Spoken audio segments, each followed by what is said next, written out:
22 গজে আপনি প্রতিপক্ষ ক্রিকেটারকে চোখ বড় করবেন আর পার পেয়ে যাবেন, সেই সুযোগ আর নেই। মাঠে উগ্রতা করবেন তো শাস্তি আপনার নামের পাশে যুক্ত হবেই।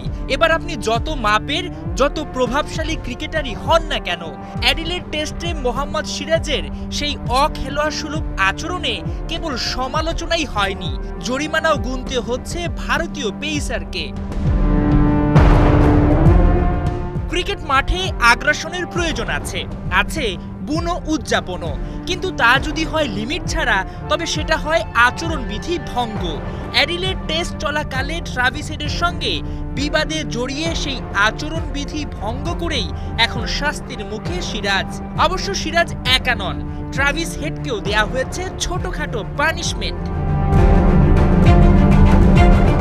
অ্যাডিলেড টেস্টে সিরাজের উগ্র উদযাপনের পর সেই রিপোর্ট চলে যায় আইসিসি শৃঙ্খলা রক্ষা কমিটির কাছে।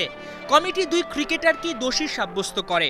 সেই অনুযায়ী সিরাজকে ম্যাচ ফির 20% জরিমানা সঙ্গে একটি ডিমেরিট পয়েন্টও দেয়া হয়েছে।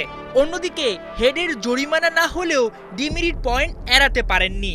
অজি ব্যাটারকে দেয়া হয়েছে 1 ডিমেরিট পয়েন্ট। এছাড়া 2 ক্রিকেটারকে মৌখিকভাবে সতর্ক করা হয়েছে।